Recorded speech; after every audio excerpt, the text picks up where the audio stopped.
বাংলাদেশের বর্তমান দেশের বিষয়ে সকল কর্মকাণ্ড অবগত আছি। 6 তারিখ যমুনায় যে ঘটনা ঘটেছে সেটাও আমরা সবাই জানি।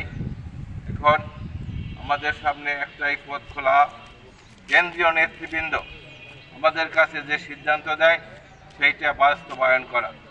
এই বিষয়ে সকল অফিসের সরকারি কর্মচারীবৃন্দ এক জায়গায় বসে আগামী দিনে যাতে আমরা কেন্দ্রীয় কর্মসূচিগুলো সুষ্ঠুরূপে বাস্তবায়ন করতে পারি, এই বিষয়ে বোধহয় সিদ্ধান্ত নেওয়া খুব জরুরি হয়ে পড়েছে। আমি সকলের কাছে উদাত্ত আহ্বান জানাবো যে আমরা সংগঠিত হওয়া প্রয়োজন। আমরা আজকের যে উপস্থিতি এর 3 গুণ 4 গুণ উপস্থিতি হওয়ার কথা আমাদের, এবং এই বিষয়ে সকলকে জাগরিত করতে হবে, কনভেন্স করতে হবে, কাউন্সেলিং করতে হবে। এই বিষয়টা সকলকে গুরুত্ব দিতে হইবে এবং সকল সরকারি কর্মচারীদের কিভাবে এক জায়গায় বসে কেন্দ্রীয় কর্মসূচি পালন করা যায় এই বিষয়গুলো আমাদের খুবই অনুধাবন করতে হবে। আগামী দিনে রাষ্ট্র ব্যবস্থাপনায় আমরাও কিন্তু একটি সরকারের অংশ, সরকারের পার্ট। আমরা সরকারের সকল কর্মসূচি রাত দিন খেটে আমরা বাস্তবায়ন করি, আর সেই হিসাবে আমাদের কিন্তু কোনো মূল্যায়ন করা হয় না।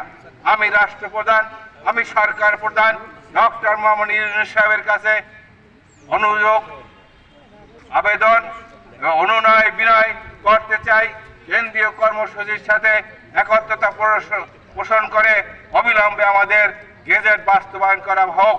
সকল কর্মসূচি সম্পন্ন, এখন কেন এই তো কাল বিলম্ব করা হচ্ছে, এটা আমাদের বোধোদয় বিষয় না। কিন্তু আমরা চাই বেঁচে থাকতে, আমরা চাই আমাদের সন্তানদের ভবিষ্যৎ লেখাপড়া করার জন্য সামান্যতম বেতন। এই বেতন বিষয়ে খুবই জরুরি ভিত্তিতে আমরা সরকার মহোদয়ের কাছে আবেদন জানাই যাতে আমাদের পে স্কেল বাস্তবায়িত হয়। আমি আর বেশি কিছু বলতে চাই না, সকলকে ধন্যবাদ জানিয়ে আমি আমার বক্তব্য শেষ করছি। আল্লাহ হাফেজ। সংগ্রামী সহযোদ্ধা ভাই বোনেরা, আজকে আমাদের এখানে আসার কারণ হইল আমরা প্রতিবাদ জানাইতে আসছি। আমরা ঢাকায় গিয়েছিলাম ভাত চাওয়ার জন্য। আমাদেরকে সরকার বুলেট দিয়েছে, বুলেটে আমাদের শরীর ক্ষতবিক্ষত হয়েছে। কেন হবে? আমরা তো লাঠিসোঁটা নিয়ে যুদ্ধ করতে যাই নাই। আমাদের কর্মচারীদেরকে এক একজন কর্মচারীকে 15 থেকে 20 জন পুলিশে পিটিয়েছে। এর প্রতিবাদ জানাইতে আমরা আজকের এখানে আসছি। আমাদেরকে এভাবে পিটানোর উদ্দেশ্যটা কি? কারা এই অর্ডার দিয়েছে, গুলি করার অর্ডার দিয়েছে? আমরা এর বিচার চাই। আমাদেরকে কিভাবে এভাবে মারার অর্ডার কে দিয়েছে? এগুলো ভাবার বিষয়। আমরা তো সেখানে শুধুমাত্র শান্তিপূর্ণ আন্দোলন করার জন্য গিয়েছি। আমরা এখানে আসছি শান্তিপূর্ণ আন্দোলন করার জন্য। কদিন পর্যন্ত আমরা এখানে দাঁড়িয়েছি। আমরা তো কোনো উচ্ছৃঙ্খল কোনো আচরণ করি নাই। কেন আমাদেরকে গুলি করা হলো, কেন আমাদেরকে এভাবে মারধর করা হলো, তার প্রতিবাদ জানানোর জন্য আজকে আমরা এখানে আসছি। আমরা সরকারের কাছে প্রতিবাদ জানাই, কারা গুলি করলো, কেন করলো, এবং যারা আজকে হাসপাতালে শুয়ে আছে তাদের সুচিকিৎসার ব্যবস্থা করার জন্য অনুরোধ করতেছি। তাদের জন্য আগামীকালকে দোয়ার ব্যবস্থা হবে এখানে। আগামীকালকে সকল কর্মকর্তা কর্মচারী ভাই বোনেরা সকলে এখানে 10টার পরে উপস্থিত হবেন। তাদের জন্য দোয়া, আমরা অবশ্যই দোয়া করবো মন দিয়ে। আমরা যেতে পারি নাই, তারা গুলি খেয়ে পড়ে আছে, তাদের জন্য আমাদের অবশ্যই করণীয় আছে। আমরা দোয়া করবো নামাজ পড়ে তাদের জন্য। তারা আমাদের জন্য গুলি খেয়েছে, তাই আমরা বাড়িতে বসে রয়েছি কোনো না কোনো কারণে, কিন্তু তারা তো আমাদের জন্য গুলি খেয়েছে। আমরা কেন এখানে অন্তত দোয়ার জন্য আসতে পারবো না? এটা কিন্তু খুব খারাপ দেখায়। তাই আমাদেরকে এখানে আন্দোলনে অবশ্যই অংশগ্রহণ করতে হবে। সকলকে আগামীকালকে 10টার পরে দোয়ায় অংশগ্রহণ করার জন্য বলবো। এবারে বক্তব্য রাখবেন আমাদের বলার কেউ থাকলে বলতে পারেন। এনজিবির প্রতিনিধি বলবেন। আচ্ছা, আমাদের আজকের এই উপজেলা কর্মচারী ফেডারেশনের আহ্বায়ক মোহাম্মদ মঞ্জুর আহমেদ আমাদের মুরব্বী, সে বক্তব্য রাখবেন। বিসমিল্লাহির রহমানির রহিম। প্রিয় উপস্থিতি, আপনারা সবাই জানেন আজকে আমরা কেন এখানে দাঁড়িয়েছি। সবাই জানেন, অত্যন্ত দুঃখের সাথে বলতে হয়, সবাই ফেসবুক চালান, সবাই কর্মসূচি সম্পর্কে জানেন। আমি সবাইরই ফোন দিছি, অনেকেই বলে যে আমরা জানিই না। এরা তো আপনাদেরকে সজাগকরণের বিষয় না, বরং আপনাদের পক্ষ থেকেই আমার ফোন দেওয়া উচিত ছিল যে ভাই এখন কি করণীয় আমাদের। কিন্তু সবাই যার যার, এটা তো ব্যক্তিগত বিষয়, যার যার অধিকার আদায় করতে হবে। আমরা যদি এরকম ঢিলেঢাল আন্দোলন করি, যথা সময় না আসে, তাইলে তো আমরা আগাইতে পারবো না। আপনাদেরকে আগেই বলা হয়েছিল যে যখন আপনাদেরকে কর্মসূচি দেবে কেন্দ্র থেকে, সেই কর্মসূচিতে আমরা সবাই একত্রিত হইয়া আমরা সামনে আগাবো।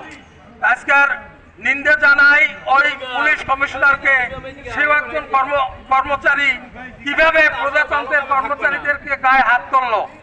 আমরা এর তীব্র নিন্দা জানাই, এর বিচার চাই।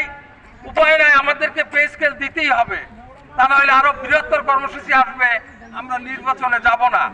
যেহেতু কেন্দ্রীয় নেতৃবৃন্দের সাথে তারা বসছে, আলোচনা হয়েছে, আমি তথ্য নিছি, হয়তো 10 তারিখের ভিতরেই আমরা একটা সুখবর, সুসংবাদ আমরা পাবো।